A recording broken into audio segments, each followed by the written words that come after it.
Akui bahwa ajaran Kristen itu ada unsur baiknya, ya. Tujuannya adalah untuk supaya manusia itu bisa terselamatkan kayak gitu. Tetapi baik itu kan belum tentu benar. Kebenaran itu meskipun pahit, bayangkan aja. Demi kebenaran Tuhan merelakan kemudian Bang, orang Dewa Amalek itu dibasmi izin bahkan maghrib dulu Bang ya. Izin maghrib Oke, dulu oke. sebentar. Oke. Oke, masuk lagi nanti. Itu makanya saya katakan bahwasanya saking pahitnya yang disebut kebenaran, ketika Tuhan ingin menyelamatkan, apapun yang bernapas diperintahkan untuk dibasmi. Karena kebenaran itu tidak main-main, tidak seperti yang kita pikirkan. Nah, oleh karena itulah kemudian, siapalah Bang Zuma ini ketika mengatakan sesuatu berdasarkan data. Tujuannya bukan untuk menghujat, tujuannya bukan untuk merendahkan, tapi untuk menyelamatkan. Betapa banyak sudah orang jiwa-jiwa yang terselamatkan dengan debat ini. Kan gitu poinnya.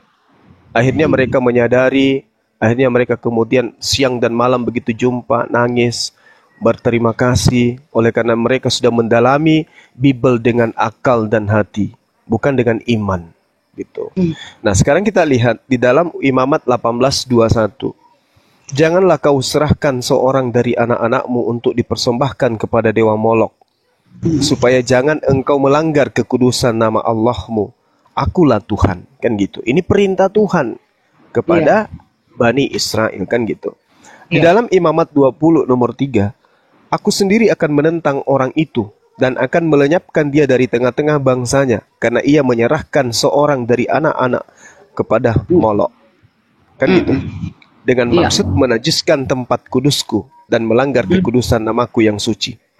Nah, di dalam Imamat 1 nomor 2, berbicaralah kepada orang Israel dan katakan kepada mereka, apabila seseorang di antaramu hendak mempersembahkan persembahan kepada Tuhan, haruslah persembahanmu yang kamu persembahkan itu dari ternak, yakni dari lembu sapi atau dari kambing domba. Ini perintah. Kalau kita melihat di dalam Mazmur 106, data nomor 35-nya menerangkan gini, tetapi mereka bercampur baur dengan bangsa-bangsa dan belajar cara-cara mereka bekerja. Mereka beribadah kepada berhala-berhala mereka yang menjadi perangkap bagi mereka. Mereka mengorbankan anak-anak lelaki mereka dan anak-anak perempuan mereka kepada roh-roh jahat, dan penumpahan darah orang yang tak bersalah, darah anak-anak lelaki dan anak-anak perempuan mereka yang mereka korbankan kepada berhala-berhala Kanaan, sehingga negeri itu tercemar oleh hutang darah. Mereka menajiskan diri mereka dengan apa yang mereka lakukan dan berzina dalam perbuatan-perbuatan mereka. Maka menyalalah murka Tuhan terhadap umatnya dan ia jijik kepada pemiliknya sendiri. Itu seirama dengan 2 Raja-Raja 23:10, 2 Tawarik 28 nomor 3, Yeremia 7:31, Yeremia 32:35. Nah, sedangkan kalau kita sampai kepada poin pengajaran Yesus di dalam Matius 8 nomor 4, Yesus itu memerintahkan pengikutnya untuk mempersembahkan persembahan yang sama seperti perintah yang diperintahkan oleh Nabi Musa alaihissalam. Nah,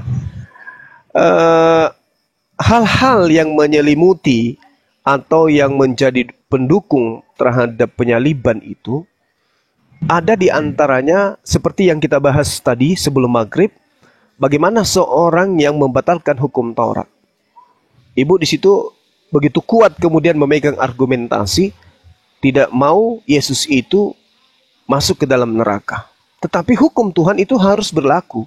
Siapa yang membatalkan hukum Taurat dan mengajarkan kepada orang lain, maka dia akan menempati tempat terendah atau tempat terhina, yaitu neraka. Sedangkan Yesus dalam ruang lingkup pengajarannya di dalam Yohanes 17 nomor 9, Yesus mengatakan, aku mengkuduskan diriku. Aku mensucikan diriku. Berarti terbalik dengan pengajaran Paulus yang mengatakan Yesus terkutuk. Terkutuk itu artinya kotor, ternoda dia, tercemar, najis dia, karena dia terkutuk. Apa upah bagi orang yang terkutuk? Ya neraka. Sementara Yesus mengatakan di Yohanes 17 nomor 19, aku mengkuduskan diriku, sama dengan Al-Quran surah Maryam ayat 19. Bahwa Nabi yang datang kepada Bani Israel itu adalah itu penafsiran Anda, Pak. Itu penafsiran Anda. Penafsiran nggak benar, Pak. Ya, jadi Yang mana yang Anda ingin tanggapi, Saudara Charlie? Apakah tentang orang yang mempersembahkan anak manusia kepada Dewa Molok, atau pengakuan Yesus yang mengatakan dalam Yohanes 17 nomor 19 bahwa Yesus mensucikan dirinya, mengkuduskan dirinya, bukan mengutuk dirinya? Silakan. Banyak Dari orang awal sudah dikasih Mbak, dari awal sejak Adam jatuh ke dalam dosa atau ke dalam dosa, turunanmu akan meremukan kepahitan. Iya. Terus ada lagi? Iya. Terus ada lagi? Ya, itu sejak awal sudah dinubuatkan bahwa Ya. keturunan manusia akan Akan meremukkan. Oke. Nah, sekarang apakah itu definisi atau arti atau maksud daripada bahwa iblis akan menghancurkan dan akan akan menghancurkan keturunan daripada Adam? Apakah itu berarti bahwa Yesus sudah diremukkan oleh iblis? Apakah itu maksudnya, Pak Charlie, seperti itu? Yesus diremukkan oleh iblis di atas tiang salib. Apakah begitu maksudnya?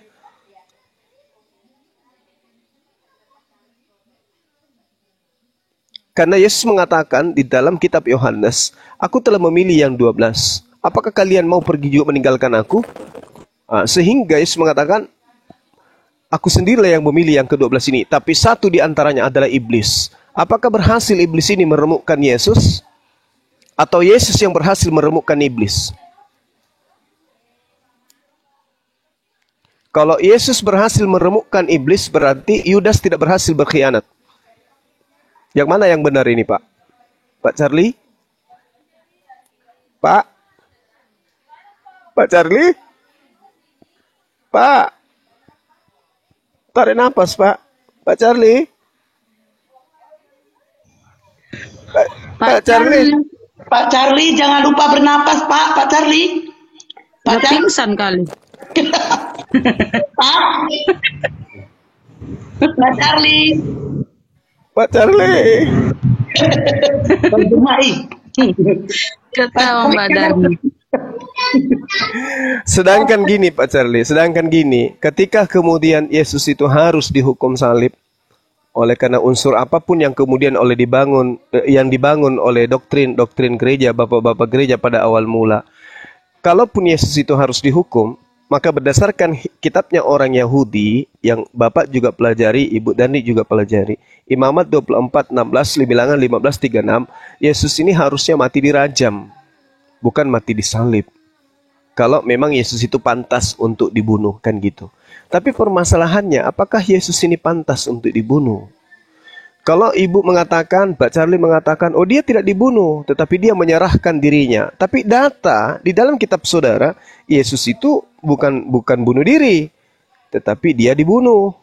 Ini yang agak berat bagi saya untuk menerima itu. Kenapa? Tuhan mengatakan, saya bacakan dalilnya, Yesus itu adalah manusia suci yang tidak boleh diganggu.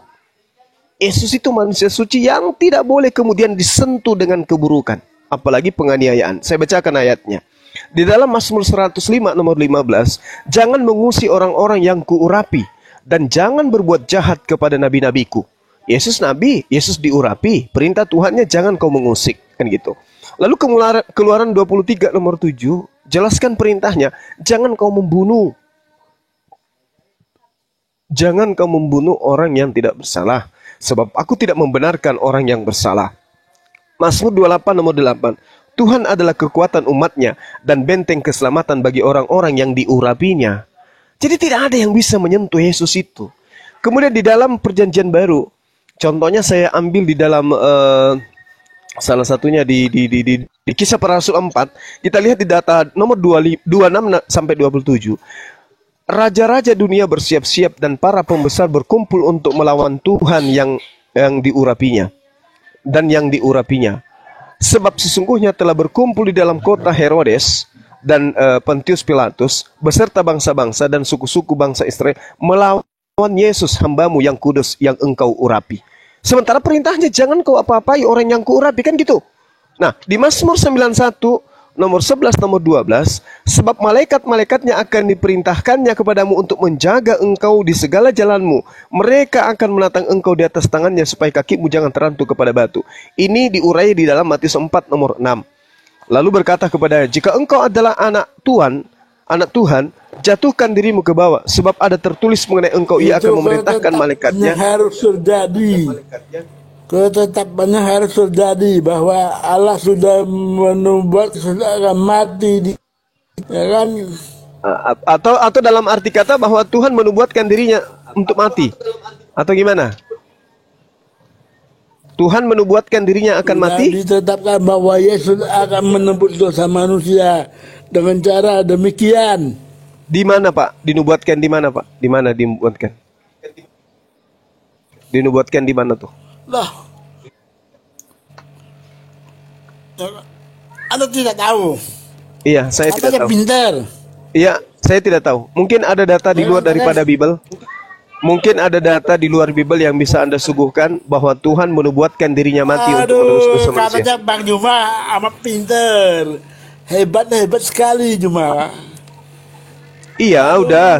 Saya kalah kalau Bapak bisa menunjukkan datanya, saya kalah berarti. Di mana datanya tuh? Tuhan menubuatkan dirinya mati untuk menebus dosa manusia. Itu di mana? Tadi kan sudah Ini saya ada datanya, katakan Bob. bahwa Bisa aku ngasih data? Iya, silakan. anak manusia akan menemukan kepala si ular dan Tapi faktanya ular yang meremukkan kepala anak manusia. Kok kebalik? Faktanya Yesus menang, dia bangkit lagi. Loh, nggak menang itu Dia namanya. bangkit Itu nggak menang namanya tuh, Pak. Itu nggak menang. Itu kalah itu. Itu kalah itu. Itu kalah itu, Pak. Dibunuh oleh iblis. Kalau dia bangkit dia kalah, tapi kan dia bangkit. Boleh aku masuk mengasih data? Silakan, Bu Darni. Ibrani 10 ayat 10. Dan karena hendaknya inilah kita telah dikuduskan satu kali untuk selama-lamanya oleh persembahan tubuh Kristus. Jadi makanya nggak diperlukan lagi persembahan korban-korban binatang. Nah, karena itu tidak sempurna. Jadi dibuat persembahan tubuh Kristus untuk satu kali untuk selama-lamanya, untuk memperdamaikan dia kepada Allah. Itu loh. Ada kan datanya? Iya. Nah, sekarang kalau Ibu menggunakan Ibrani 10 nomor 10, berarti Yesus ini dipersembahkan, betul? Pertanyaannya, sudah nubuatan kan? Oh, itu bukan nubuatan.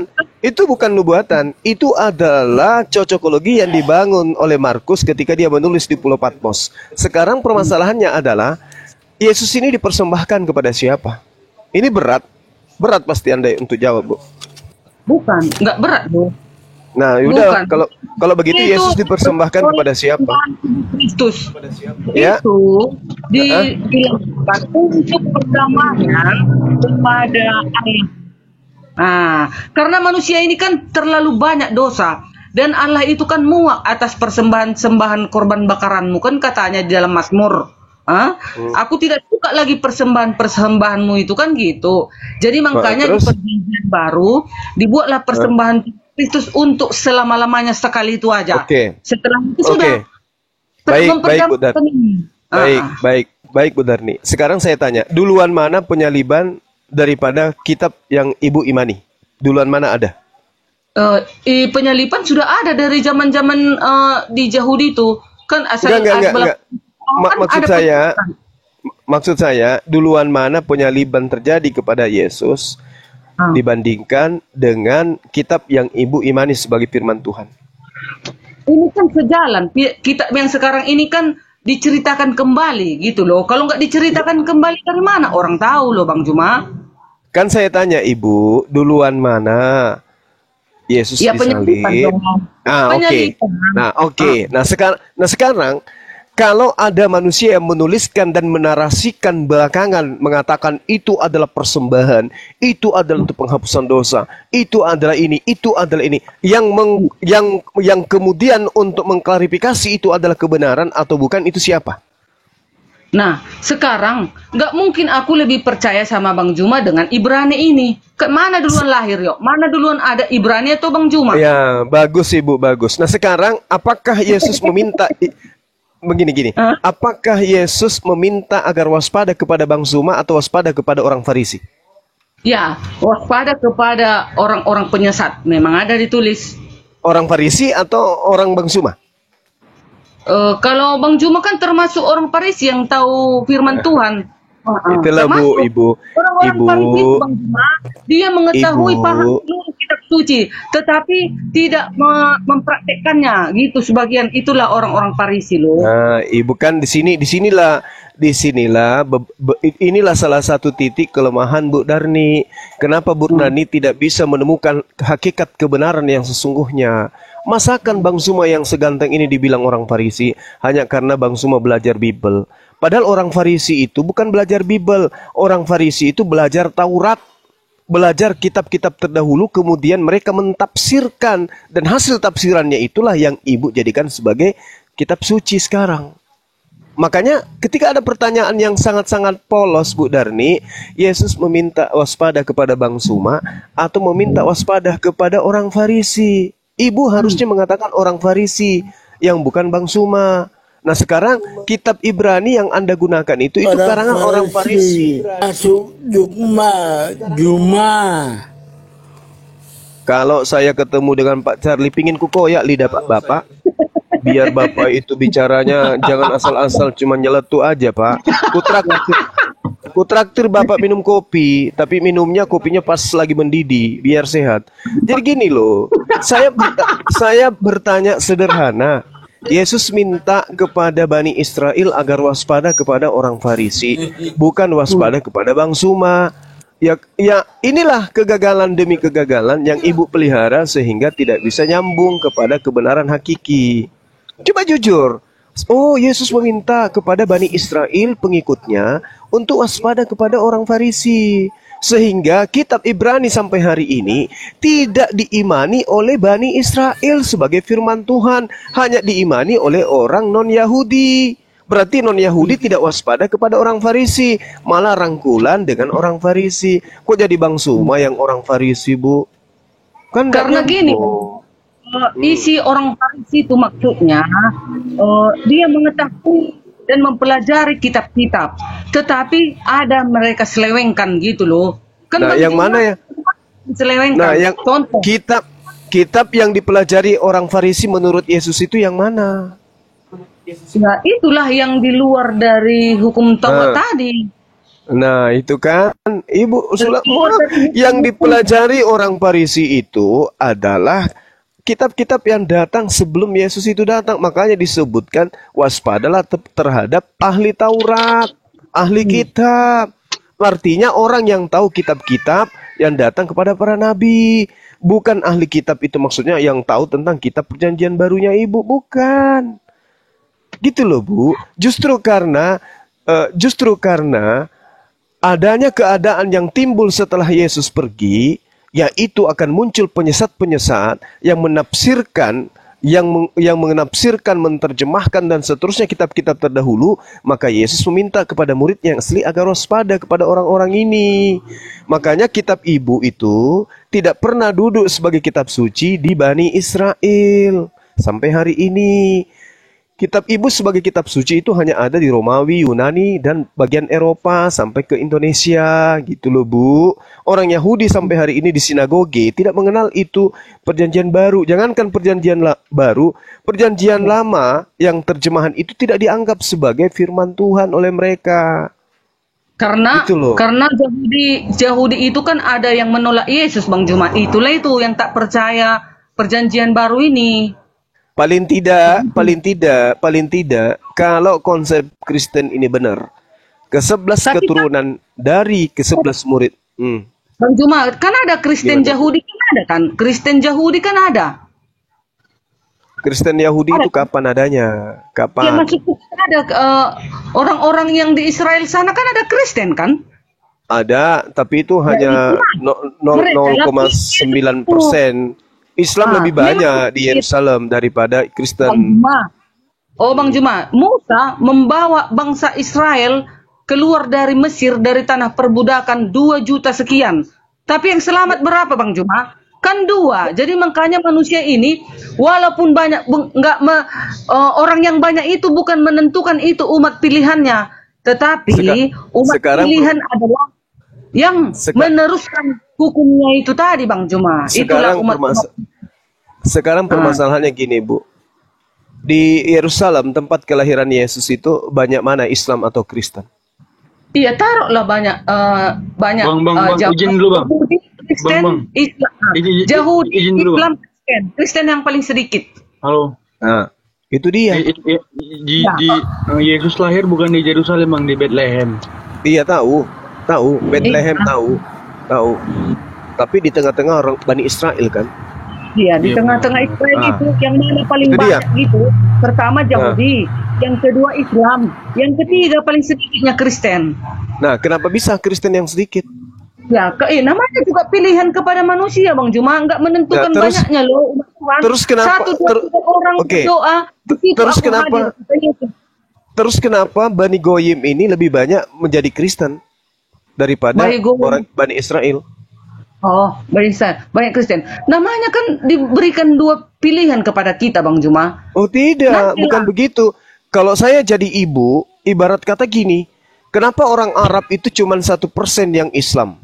Oh, gini aja Bang Juma, gak usah jauh-jauh. Di Pancur Batu Bang Juma, di kami ini di Pancur Batu, bayangkan berjuta-juta manusia. Tahu Bang Juma berapa umat yang ada di gereja Masehi Advent hari ke-7 yang menguduskan hari Sabat? Hanya 8 keluarga, bayangkan Bang Juma itu. Kemana semua manusia yang ada di Pancur Batu ini? Bukan begitu. Mereka itu sadar bahwa ajaran Advent itu tidak pernah diajarkan oleh Yesus. Itu jelas itu. Umat pilihan yang sisa Bang Juma? Bukan. Itu terlalu jauh. Ibu gini, contoh gini ya. Ajaran Islam, ajaran Kristen. Ajaran Islam tumbuh di Arab. Menurut risalah kenabian, terjadinya pewahyuan, terjadinya kemudian pengajaran dakwah Rasulullah terang-terangan dan secara sembunyi-sembunyi, itu mulai di sana. Isra Mi'raj terjadi di sana. Kemudian perang-perangan di sana terjadi tentang perang Badar, perang Uhud dan seterusnya. Tapi kenapa di Arab sana yang Islam cuma 0,1%? Selebihnya itu adalah Kristen misalnya. Sementara di Indonesia lebih besar Islam daripada di Arab. Padahal Arab itu konon ceritanya di sana kejadiannya, di sana tempatnya, di sana semua terjadi dan seterusnya. Tapi orang-orang di kampung itu yang beriman kepada Islam cuma 1,5%, itu pun hanya karena adanya TKW yang ke sana. Padahal di situ yang diceritakan terjadinya Islam pertama kali. Apakah kemudian orang yang punya akal tidak berpikir loh? Katanya di sana pertama Islam. Kenapa bukan di sana yang menjadi pengikut sahabat-sahabat pertama kali keturunannya tidak menjadi Islam sampai hari ini? Justru di Indonesia ada yang salah di sini. Itulah yang dialami oleh Kristen. Kristen katanya terjadinya di tengah-tengah Bani Israel. Di sanalah terjadi gempa bumi, langit terbelah, kuburan terbuka, orang bangkit dan seterusnya. Tapi kenapa sunyi pemberitaan tentang itu di tempat asalnya? Justru mengheboh di barat. Ada apa? Dulu di Israel sana kan dulu ada penjajah. Makanya itu Masjid Al-Aqsa itu Bang Juma, itu kan dulu bukannya punya Islam kan? Itu kan bait sucinya orang Yahudi itu. Karena pada saat itu menang hari itu, siapa itu penguasa Islam pada saat itu menang, jadi mereka berkuasa di situ. Kan tahu Bang Juma, kiblat pertama Islam tahu di mana? Bang Juma tahu? Ya tahu. Di mana coba? Di Yerusalem. Salah, bukan. Tahu Bang Juma di mana kiblat Islam pertama? Di Kota Petra. Tahu Bang Juma Kota Petra? Di situlah nenek moyang Nabi Muhammad yang ke-21. Di situ Muhammad dibesarkan. Kota Petra itu. Itu Nah, buatan itu setelah buatan Bang Juma, barat. Link yang tunggu Anda dulu, baca itu link yang keliru. nah Itu itulah link yang biar tahu semua. link Baru buatan yang tahun kedua, berapa itu? Itu informasi tahun berapa? Itu informasi tahun 2002. kalau aku berdosa, Bang Juma, Nah, kalau aku berdosa, biarlah Tuhan menghukum aku. Yang kedua kiblatnya di Yerusalem. Yang ketiga pindah lagi ke Mekah. Nanti keempat entah kemana lagi. Ini Oh, mau didirikan. Tunggu Bang Juma, mau enggak didirikan begitu. pangeran Arab sekarang kota termegah di dunia. Itu nanti mau dirubuhkan lagi tuh. Nggak bisa gitu.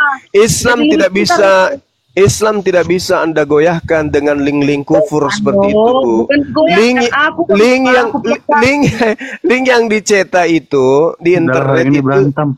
2002. Sementara Islam itu datang di abad ke-7. Pelakunya ada, pelaku sejarahnya ada. Ka'bah itu tidak pernah bergeser, tidak pernah dibuat bahwa ini adalah Ka'bah baru. Itu ada sampai hari ini.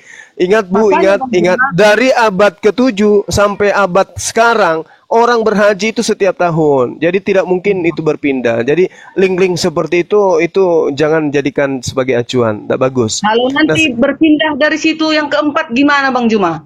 Aduh, itu menghayal, itu tidak mungkin. Oh, gitu ya. Ayo kita lihatlah ke depannya. Tapi itu tadi kan ceritanya di Israel kan tadi Bang Juma bilang tempat kelahiran Yesus, maunya di situlah yang banyak Kristen kan gitu. Iya, betul. Itu dulu terjadi peperangan, siapa yang berkuasa itu yang menang begitu. Makanya sekarang kan umat Israel, orang Yahudi kan mau merebut kembali itu Masjid Al-Aqsa. Jadi rencana orang Yahudi mau mengembalikan semua orang-orang Yahudi yang ada segala penjuru. Jadi itu mau dirubuhkan, mau dibangun lagi bait suci ketiga. Oke, jadi gini, apakah Yesus berhasil dalam misinya kepada Bani Israel atau gugur atau gagal? Kenapa? Kan masih banyak umat-umat pilihan yang tersebar di segala penjuru yang masih menuruti hukumnya tadi, Bang Juma. Contohnya, kami umat Advent, Bang Juma, masih setia kepada 10 hukumnya. Tak mau kami menukar-nukar hukumnya. Aku datang hanya kepada domba-domba yang hilang dari Bani Israel. Yesus berhasil atau tidak? Loh, tunggu nanti tanggal mainnya, Bang Juma. Waktu dia udah 2000 tahun. Sudah 2000 tahun, kok tunggu lagi?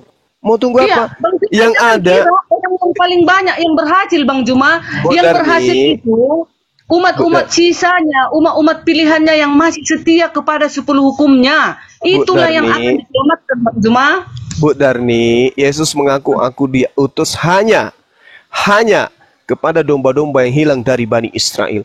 Yang banyak ini adalah penyamar-penyamar, bukan Bani Israel, hanya ngaku-ngaku pengikut. Mereka bukan Bani Israel. Itu kan? Iya Bang Juma. Pada saat itu memang pertama kan siapa bilang hanya untuk orang Israel? Siapa bilang? Yesus yang bilang. Matius 15 nomor 24. Siapa bilang hanya untuk orang Israel? Yesus yang bilang. Ada kurang baca. Yesus yang bilang. Bang Juma, Matius 15 nomor 24. Aku diutus hanya kepada domba-domba yang hilang dari Bani Israel. Yohanes pasal 10 ayat 6. Apa ngomong apa, Pak? Yohanes pasal 10 ayat 6. Yohanes panjang 10. Padaku domba-domba lain. Yohanes panjang 10 ayat 6 Bang Juma, bukan panjang 10. Juga Yohanes 10 panjang.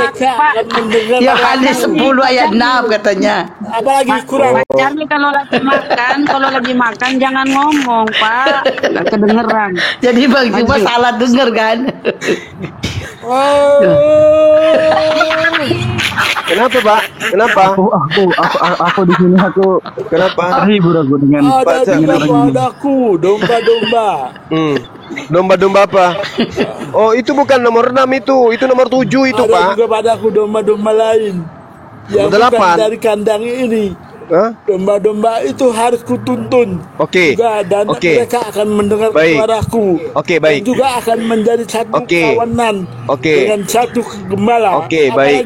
Oke, baik. Yang dimaksud domba oleh Yesus ini apa? Bani Israel atau di luar Bani Israel? Bani Israel, Bang. Bani Israel. Nah, sekarang ketika Yesus datang berdakwah 3 tahun, apakah semua Bani Israel ada di sana? Bani Israel itu domba-domba lain, bukan domba-domba lain. Lah. Bani Israel itu domba, bukan Israel. Romawi itu serigala. Aduh, Di luar Bapak, Yahudi, Bapak. di luar domba itu serigala. Bapak, belajar lagi lah, Pak. Belajar lagi. Pak. Belajar di mana? Belajar lagi, Pak. Belajar lagi. Saya sudah belajar. Saya sudah belajar. Ya. Jadi domba di luar kandang itu maksudnya adalah domba di luar kota di mana Yesus itu berkeliling mengajar. Makanya Yesus di dalam Matius 10 nomor 5 nomor 6 Yesus berpesan kepada ke-12 muridnya agar jangan ke bangsa lain. Pak, Yesus berpesan kepada ke-12 muridnya agar jangan ke bangsa lain, Pak. Bang Juma. Iya, silakan. Ini ada ayat kukutip, bisa kakak atau abang ini lihat. Itu ada Matius 20:28. Itu bisa. Matius 20 ayat 28. Matius 20. Apa yang dikatakan di sana? Ketika kita menuju kepada data nomor 28-nya, di situ perkataan yang Anda temukan adalah ketika sama seperti anak manusia, datang bukan untuk dilayani, melainkan untuk melayani dan untuk memberikan nyawanya menjadi tebusan bagi banyak orang.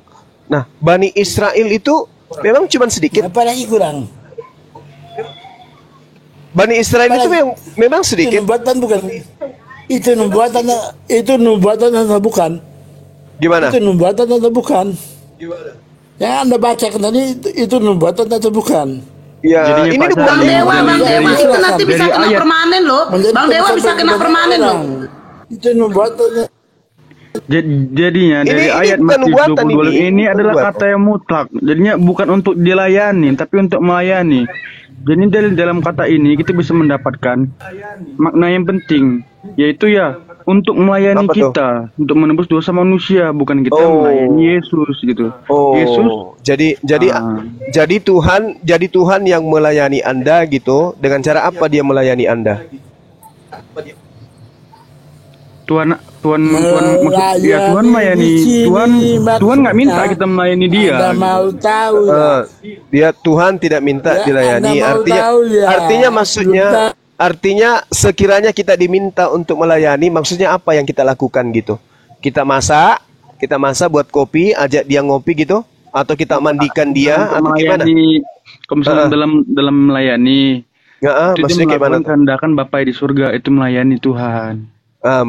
Melayani Tuhan artinya mentaati perintah-perintah Tuhan gitu ya? Benar. Kalau Tuhan yang melayani kita, artinya Tuhan yang mengikuti perintah-perintah kita gitu. Tuhan yang melayani kita, berarti Tuhan. Artinya? Jadi gini, ini tentang membahas tentang otoritas ketuhanan ya. Membahas tentang Tritunggal itu ibaratnya sangat sensitif ya.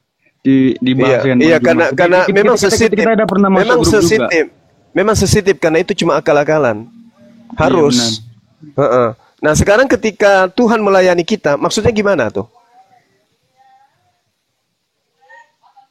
Yang bilang Tuhan tuh siapa? Tadi katanya kita tidak melayani Tuhan, tetapi Tuhan yang melayani kita. Itu maksudnya kayak mana Tuhan melayani kita itu gimana? Jadi gini Bang, di Matius ini sama seperti anak manusia. Di Matius ini kan dia kan anak manusia. Sama anak manusia itu siapa? Ya kan bisa kita bilang Yesus anak manusia, bukan untuk melayani Yesus, tapi untuk melayani. Jadinya Yesus itu datang itu punya tujuan. Ya, tujuannya itu apa? Untuk menebus dosa manusia dan tidak bukan. Oke. Saya minta data akuratnya pengajaran Yesus yang ada ketika beliau berkeliling di Galilea mengajarkan bahwa aku datang untuk menebus dosa manusia, itu tertulis di mana? Di Matius ini kan juga ada Bang tertulis Bang. Iya, untuk memberikan nyawanya menjadi tebusan bagi banyak orang. Benar. Nah, terus masalahnya di mana?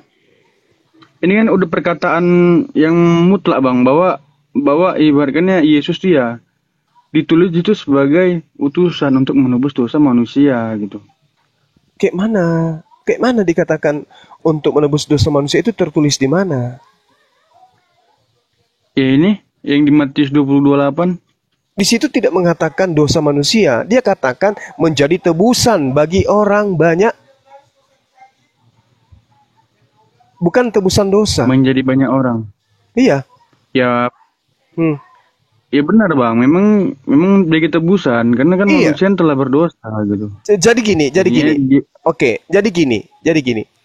Ketika kemudian kita memaknai dengan tafsir ya kitab ini, ajaran pengakuan Yesus ini, maksud daripada ketika dikatakan sama seperti anak manusia datang bukan untuk dilayani, melainkan untuk melayani dan untuk memberikan nyawanya menjadi tebusan bagi banyak orang. Kan jelas sekali. Yesus rela kemudian terangkat ke langit demi untuk menyelamatkan murid-muridnya. Sekarang, ketika kemudian Yesus ini dikatakan mati untuk kemudian menyerahkan nyawanya bagi orang banyak, apakah itu sudah relevan dengan pengajaran Tuhan yang ada dalam kitabnya orang Yahudi? Ada nggak poin pembenarannya di sana?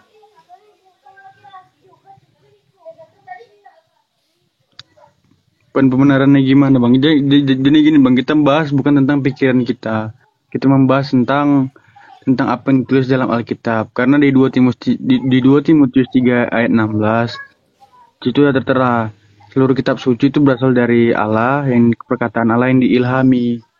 Nah sekarang di mana dalilnya bahwa Matius itu diilhami? Dalilnya? Ya, iya. Abang baca sendiri di 2 Timotius 3 ayat 16. Iya, kalau itu saya tahu segala tulisan diilhami. Oke, nah permasalahannya di mana tertulis tulisan penulis Matius ini adalah ilham dari Tuhan? Itu tertulis di mana? Iya, seluruh kitab suci kan semua kitab suci dari dalam perjanjian baru, Bang. Beda Matius itu nggak kitab suci. Lah, ini kan tulisan yang diilhami. Sekarang permasalahannya adalah apakah penulis Matius ini diilhami? Ya semua Bang diilhami. Kenapa? Mana dalilnya? Mana dalilnya? Jadinya dia menulis Matius, dia tuh menulis bukan tentang pikirannya sendiri, tapi dengan pikiran Allah gitu. Dari mana Anda tahu? Dari mana Anda tahu? Dari mana Anda tahu? Ya, di 2 Timotius segala tulisan, berarti segala berarti kan semua. Iya, berarti betul segala dari tulisannya. Kejadian sampai Wahyu itu semua tuh perkataan Allah yang diilhami, Bang. Waduh, itu klaim Anda. Sekarang yang mendapatkan wahyu itu siapa? Yesus atau penulis kitab saudara? Yang mendapatkan wahyu. Iya. Sekarang abang setuju nggak kalau kitab suci itu Alkitab adalah perkataan Allah yang diilhami, itu aja? Loh, bagaimana mungkin saya mengatakan apa yang dituliskan di dalam kitab saudara itu adalah ilham atau wahyu dari Tuhan, sementara tidak ada legalitas dari sang Tuhan kepada penulisnya? Loh, mana coba saya minta? Kan, mana? 2 Timotius 3:16. Itu tidak salah. Segala tulisan itu semua diilhami, Bang.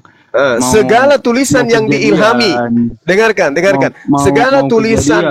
Segala tulisan yang diilhami itu baik untuk menjadi pengajaran. Betul. Nah sekarang permasalahannya apakah tulisan-tulisan di dalam perjanjian baru ini adalah tulisan yang diilhami? Ya pastilah Bang diilhami. Istilahnya dari mana Anda mengatakan? Dari mana Anda mengatakan pasti? Ya pasti Bang, kenapa mereka menulis kitab-kitab suci itu Bang, tidak dengan pikiran mereka sendiri, dengan pikiran Allah. Gitu. Dari mana Anda tahu? Dari mana Anda tahu bahwa itu pikiran Allah? La haula wala quwata illa billah.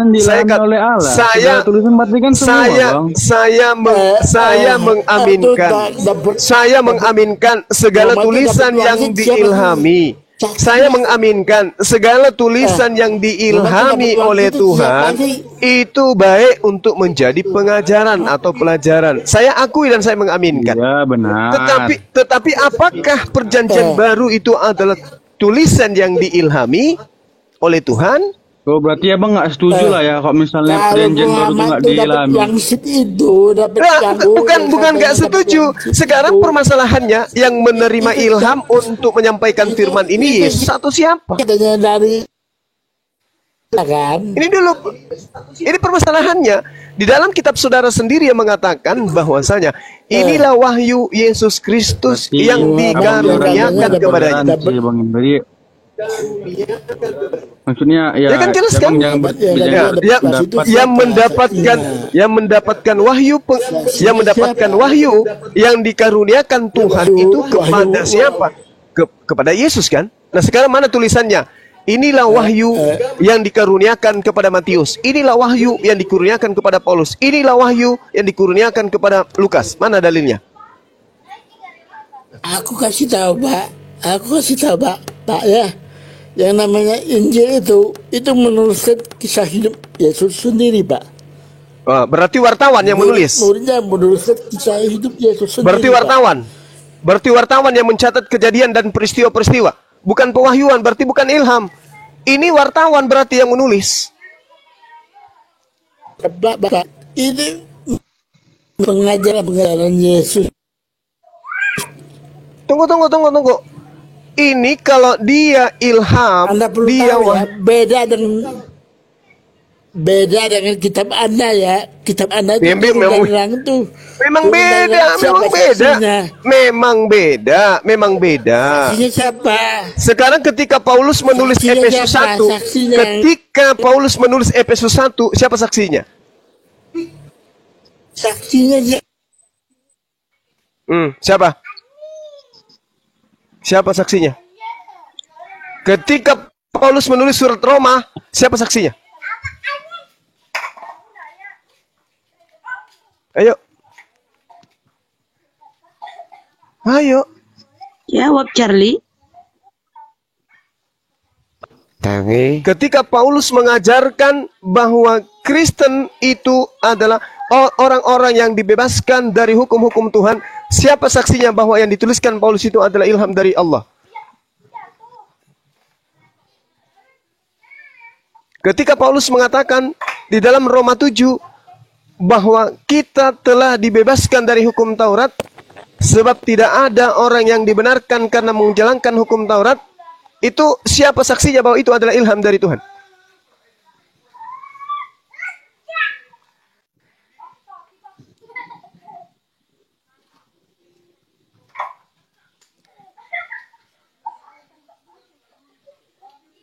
Ya, karena tidak ada yang bisa menjawab, yuk mari kita ngopi aja dulu.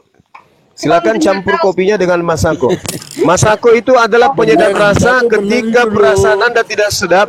Ketika perasaan Anda tidak sedap, campur Masako biar perasaan Anda jadi sedap. Silakan. Aku tahu menjawabnya. Karena karena Paulus adalah Rasul Isa Al-Masih, jadi jelas tulisannya adalah yang diilhamkan. Begitu loh. Oke, baik Bu Darni, terima kasih. Anda mengatakan ini kebocoran kedua. Saya katakan kepada saudara Ibu Darni yang kukasihi, ini kebocoran kedua. Tadi antara orang Farisi dan Bang Suma, Anda jawab Bang Suma bocoran pertama. Sekarang ini bocoran kedua. Kebocoran kedua. Anda mengatakan Paulus itu adalah Rasul Yesus. Yang disebut Rasul itu adalah utusan. Yang disebut utusan harus punya legitimasi daripada yang mengutus. Contoh, ketika ada orang datang kepada kita ke rumah, mohon maaf saya dari Polres, datang untuk kemudian menyampaikan berita pemanggilan dari kantor, katanya Anda melakukan pelanggaran. Apa yang Anda lakukan? Meminta mana legitimasi? Mana legalitas Anda sebagai utusan dari Polres untuk melakukan penangkapan terhadap saya? Kalau Anda utusan dari Polres, mana suratnya? Buktikan. Nah, sekarang ketika Anda mengatakan Paulus itu adalah Rasulnya Yesus, mana cap jempol stempel Yesus terhadap itu? Cap jempolnya ada di dalam surat Yasin. Surat Yasin 36 ayat 14. Parah ini Isa Al-Masih yang diutus. Salah satu adalah bulu Bang, baca aja Bang. Di 2 Petrus 1 ayat 21 Bang. Itu dia. Itu cap jempolnya Bang Juma. Jelas. Enggak macam Masako aja dulu, Masako. Betul. Di 2 Petrus 1 ayat 21. Tunggu dulu, teman-teman. Keluar dulu aku ya. Pening kali kepalaku. Mau muntah aku. Ada lah ya. Kalian aja lah yang melanjutkan, sorry lah ya. Ya benar nih, minum Masako biar penyedap rasanya kena. Istirahat, jangan banyak goyang. Istirahat dulu.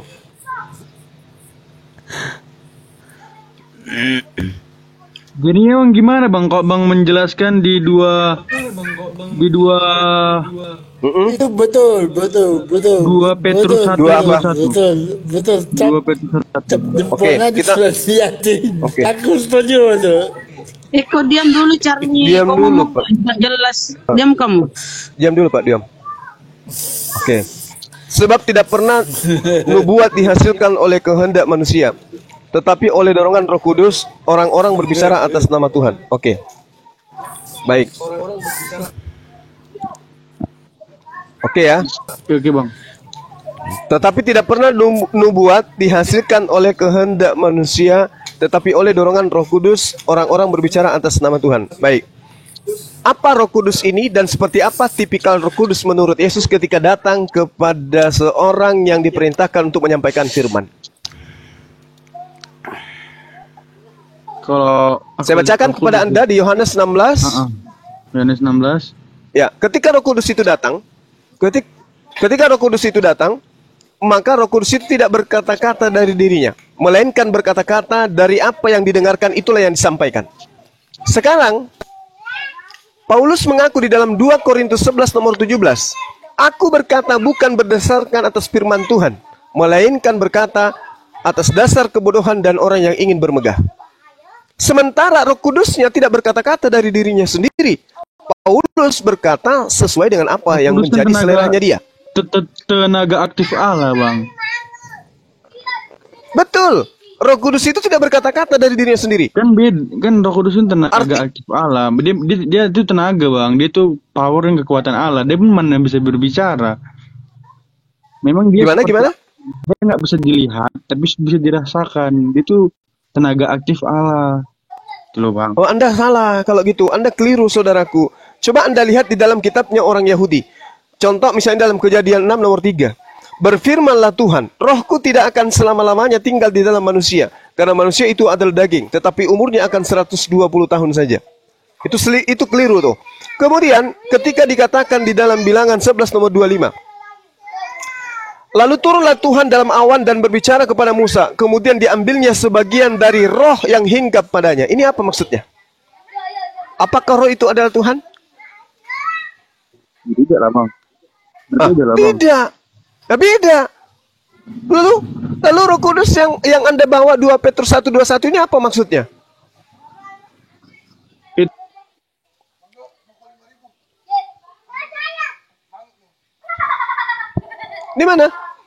Di mana kemudian Tuhan mengutus Roh Kudus kepada Paulus itu tertulis di mana? Sedangkan di dalam Bilangan 11:25, lalu turun Tuhan dalam awan dan berbicara dengan Nabi Musa, kemudian diambilnya sebagian dari roh yang hinggap padanya, dan ditaruhnya atas ke-70 tua-tua itu ketika roh itu hinggap pada mereka. Kepenuhanlah seperti Nabi, tetapi sesudah itu tidak lagi. Jadi orang yang kepenuhan roh Tuhan, itu adalah orang yang seperti Nabi. Apa orang yang seperti Nabi itu? Mereka yang kemudian mendapatkan wahyu dari Tuhan. Nah sekarang permasalahannya Paulus di mana menerima wahyu? Kapan itu?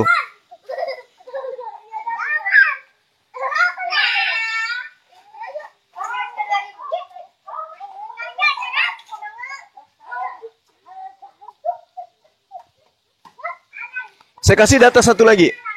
Di Hakim-Hakim 3 nomor 10. Roh Tuhan menghinggapi dia, dan ia menghakimi orang Israel. Ia maju berperang, lalu Tuhan menyerahkan Kusam Rishaim, Raja Aram, ke dalam tangannya, sehingga ia mengalahkan Kusam. Artinya bahwasanya roh Tuhan itu bisa menghinggapi siapapun, dan orang yang dihinggapi itu bukan menjadi Tuhan seketika itu. Nah, sedangkan 2 Petrus 1 nomor 21 apa yang diceritakan di sana? Sedangkan tidak ada data yang kita dapat terima di mana Roh Kudus datang kepada Paulus. Layaknya Roh Kudus datang kepada Musa, Roh Kudus datang kepada Yeremia, Roh Kudus datang kepada Yesaya dan seterusnya. Roh Kudus datang kepada hamba Tuhan yang dipilih di dalam Yesaya 42 misalnya. Lalu jadi tidak ada itu, Bang, tidak ada. Yesus itu mengatakan apa? Segala firman yang engkau berikan kepadaku telah aku sampaikan. Sebelum Paulus menuliskan buku-bukunya, ternyata Yesus lebih dulu sudah menyampaikan firman Tuhan kepada pengikutnya. Paulus telat datang. Segala firman yang engkau berikan kepadaku telah aku sampaikan kepada mereka. Harusnya, kalau Yesus mengatakan telah aku sampaikan, harusnya Paulus hadir bersama Yesus sebelum Yesus disalibkan. Supaya yang dituliskan 14 buku ini adalah betul-betul buku yang dituliskan berdasarkan firman yang diterima dari tidak. Paulus punya cerita lain. Anda boleh baca di Kisah Para Rasul 9. Saulus, siapakah engkau Tuhan? Habis itu muncul lagi Ananias. Ananias mengatakan orang ini diminta untuk ditunjuk sebagai penyampai firman. Kata siapa? Kata Ananias. Yesus dan Ananias tidak pernah jumpa. Yesus tidak pernah memberikan legitimasi kepada Ananias. Apalagi, aku tidak berkata-kata dari diriku sendiri. Apa yang aku katakan adalah apa yang diperintahkan untuk aku katakan, aku sampaikan. Artinya segala firman yang telah aku sampaikan, tidak ada penambahan, tidak ada pengurangan. Semua adalah firman Tuhan yang aku katakan. Itu menurut Yesus. Dan itu sudah kukatakan dan sudah kusampaikan kepada murid-muridku. Berarti tidak ada pengulangan lagi. Setelah aku terangkat ke langit, tidak ada lagi firman. Tapi ternyata Paulus menulis setelah itu. Nah itulah saudaraku, ya, sehingga ketika kita berbicara mengenai kebenaran, maka poin data itu yang harus didudukkan pada pondasi yang seharusnya. Pondasi artinya landasan yang kuat, harus didasari dengan narasi yang kuat berdata dan sesuai dengan apa yang tertuang di dalam. Ya, saya kira begitu, teman-teman. Ya gitu, Bang. Jadi gitu, Bang. Memang ya setiap agama tuh baik, tapi jangan membenarkan bahwa agama Islam itu paling baik. Jangan gitu, Bang. Istilahnya setiap agama tuh baik semua. Saya lihat Kristen pun baik, Islam pun baik. Seluruh ajaran nabi-nabi itu baik. Seluruh ajaran nabi-nabi itu baik. Yang tidak baik itu yang ajaran bukan nabi tapi dianggap ajarannya itu sebagai ajaran dari Tuhan. Makanya Yesus kan mengatakan apa tuh, Bang? Menyembah terhadap sesamanya manusia, apakah itu baik? Mengatakan nabi mati dalam keadaan terkutuk, apakah itu baik? Menjadikan utusan Tuhan sebagai tumbal penebus dosa manusia, apakah itu baik? Menghapuskan hukum-hukum Tuhan, mengatakan hukum Tuhan itu sampah, mengatakan hukum Tuhan itu sengat maut, apakah itu baik?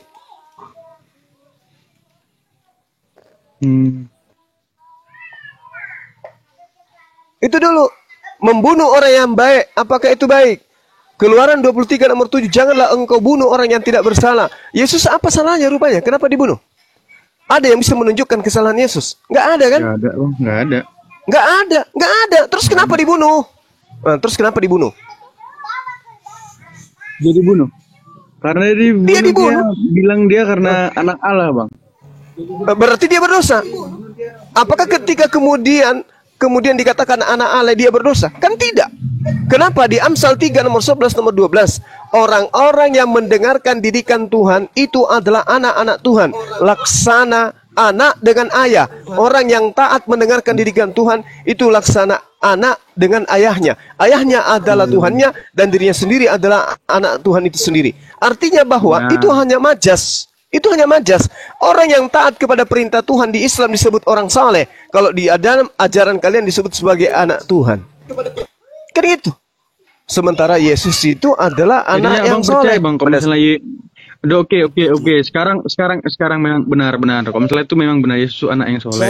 Aku setuju sih kalau pendapat Abang kalau misalnya Yesus itu anak Allah. Jadi kan memang berarti mereka mempunyai kepribadian yang berbeda lah, Bang ya. Maksudnya?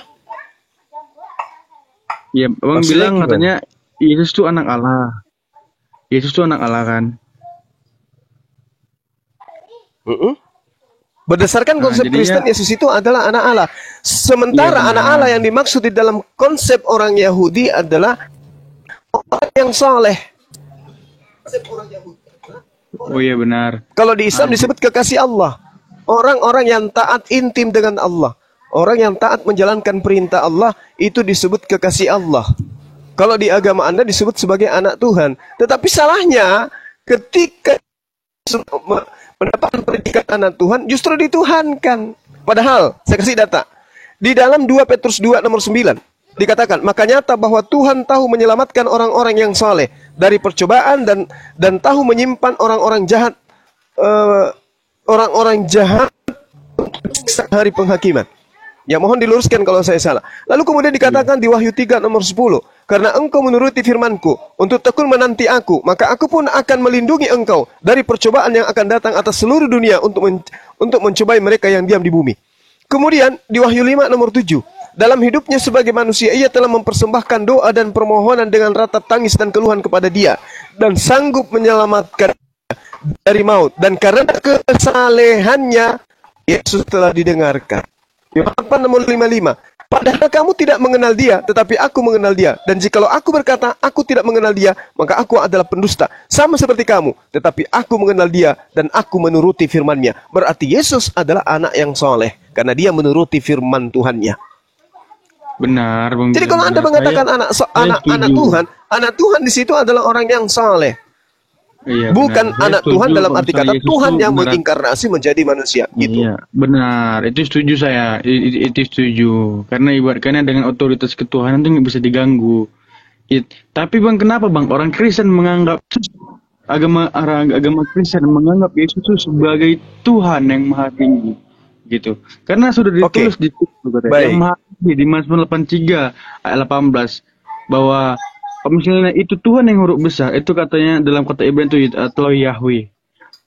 Nah, kenapa orang Kristen menuhankan Yesus? Itu aja aku tanya. Gimana? Maksudnya gimana? Ya, ini kan kita bahas tentang Alkitab. Maksudnya gimana? Ini kan kita bahas tentang Alkitab nih kan Bang. Kitab suci lah. Ini kitab suci. Kita berpemikiran bukan pemikiran kita sendiri. Jadinya kan ditulislah di Alkitab itu. Memang Allah Bapa lah yang maha tinggi. Tertulis di Mazmur 83 ayat 18. Jadi kenapa orang Kristen menuhankan Yesus gitu? Kenapa orang Kristen menuhankan Yesus? Ya, kalau Al-Quran, kalau saya sebagai Islam Anda tanya, saya jawab, fi qulubihim maradun fazadahumullahu marada. Karena di dalam hati orang Kristen itu ada penyakit. Apa penyakit itu? Dia tidak mampu membedakan antara Tuhan dengan utusan Tuhan. Coba Anda lihat, betapa banyak data yang mengandung pengakuan dengan mulut Yesus sendiri mengatakan, aku utusan Tuhan, aku utusan Tuhan, aku utusan Tuhan. Bapa yang mengutus aku, Bapakku yang ada di surga telah mengutus aku. Dibandingkan dengan pengakuan Yesus sebagai Tuhan, itu mana? Tapi kenapa kemudian mereka dituhankan oleh teman-teman Kristen? Karena di dalam hati mereka itu ada penyakit. Apa penyakit itu? Mereka membenci kepada Tuhan yang tidak nampak. Mereka harus menampakkan Tuhan itu seperti apa yang diinginkan oleh orang-orang terdahulu. Nah, kenapa kemudian orang Kristen mempertuhankan Yesus? Karena itu sudah dinubuatkan oleh Yesus bahwa pengikut orang Farisi itu 2 kali lebih jahat daripada orang Farisi itu sendiri. Saya katakan kepada saudara, sejahat-jahatnya orang Farisi tidak pernah mempertuhankan makhluk yang mereka imani sebagai penjelmaan atau inkarnasi Tuhannya mereka. Tapi kata Yesus di dalam Matius 23 nomor 15, celakalah engkau wahai ahli Taurat, celakalah engkau wahai orang Farisi, celakalah engkau wahai orang munafik, engkau menyeberangi lautan menjelajahi daratan untuk mentobatkan orang menjadi pengikut agamamu, dan setelah menjadi pengikut agamamu, engkau jadikan dia menjadi orang neraka yang 2 kali lebih jahat daripada engkau sendiri. Itu sebabnya kenapa pengikut orang Farisi menuhankan Yesus, karena dia harus menggenapi nubuatan Yesus yang mengatakan setelah mereka kau jadikan sebagai orang neraka, mereka menjadi 2 kali lebih jahat daripada engkau. Coba, sejahat-jahatnya orang Farisi, mereka hanya munafik. Kenapa hanya munafik? Karena mereka mengajarkan hukum Taurat tapi mereka tidak mempraktekkan. Tapi pengikut orang Farisi menyembah manusia yang mereka sebut sebagai inkarnasi Tuhan.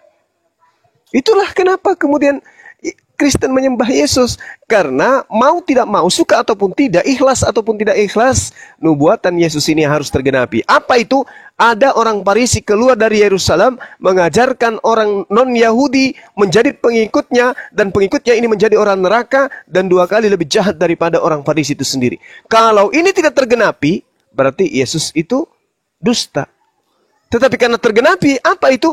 Ada agama yang didirikan oleh orang Farisi, di mana penganutnya menyembah manusia, dengan kata lain, 2 kali lebih jahat daripada orang Farisi. Sejahat-jahatnya orang Farisi, mereka tidak pernah mempertuhankan makhluk. Mereka tidak pernah menggantikan Tuhan mereka dengan menyembah kepada sesamanya manusia. Tapi ketika mereka menyeberangi lautan, menjelajahi daratan, mengajarkan orang Yahudi menjadi pengikutnya, non Yahudi menjadi pengikutnya ini diajarkan untuk mempertuhankan sesamanya makhluk. Ini tergenapi.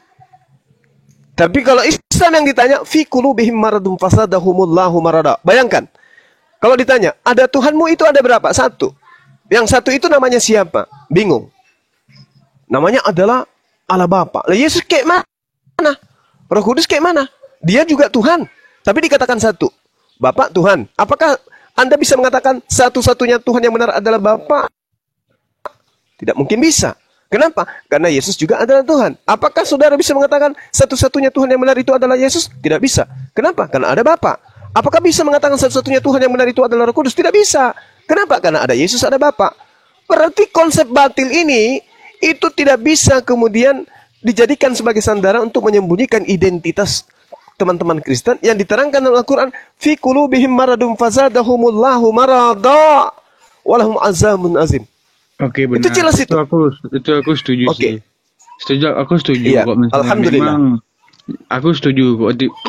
Pendapat abang itu benar, pendapat abang itu baik. Jadinya saya melihat ya di sini kekristenan, saya juga pernah mendengar Kristen dari abad pertama, abad kedua, abad ketiga, dan sampai ke abad keempat. Jadinya memang pada zaman Bani Israel dulu, memang di situ tertera di Alkitab bahwa di Yesaya, di kitab Yesaya 42 ayat 8, dia menyebutkan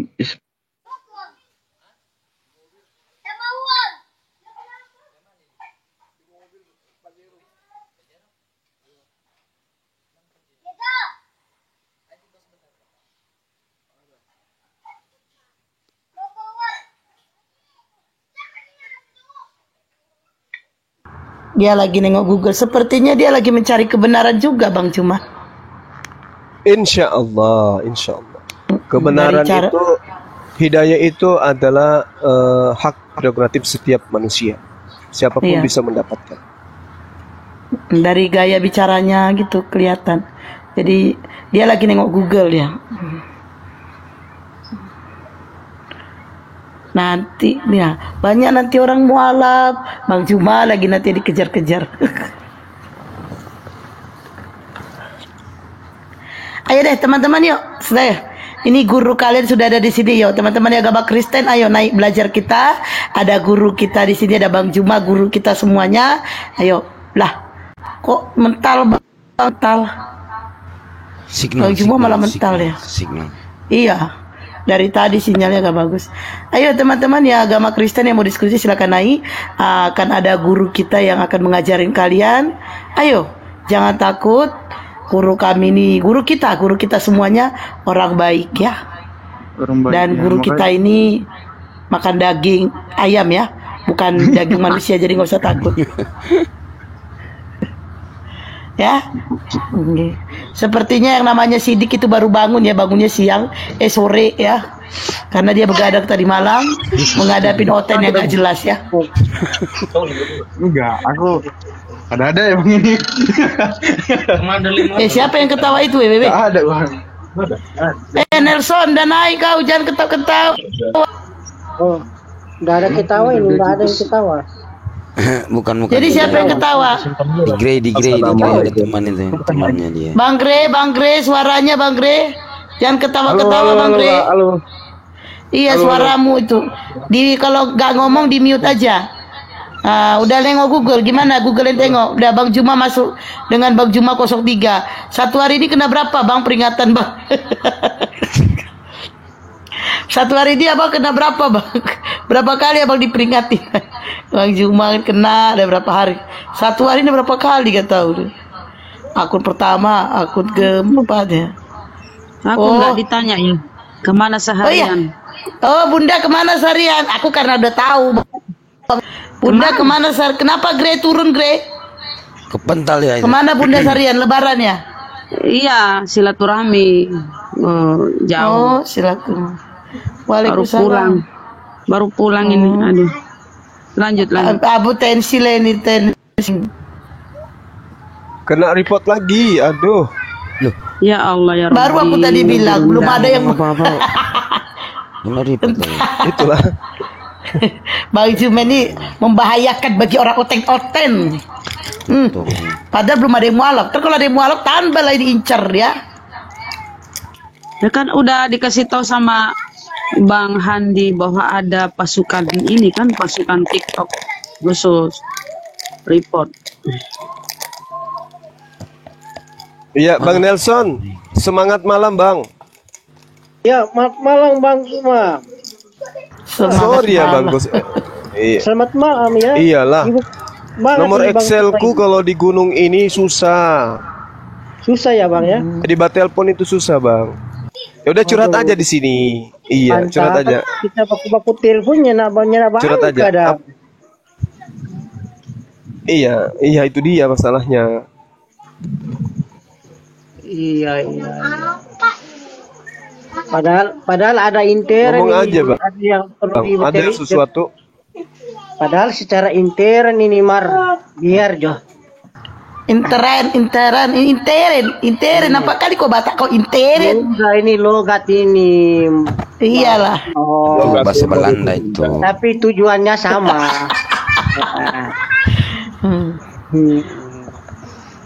Udah kata Bang Juma curhat di sini aja, cerita sini aja apa? Curhat isi hati. Kenapa? Kau punya masalah pribadi? Enggak, kan curhat. Kalau curhat berarti isi hati. Ya udah curhat lah, cerita lah. Kata Bang Juma cerita sini aja. Kami juga mau dengar. Masa kau cuma ngasih tahu sama Bang Juma aja? Kami juga mau dengar, ayo cerita lah. Ya. Silakan.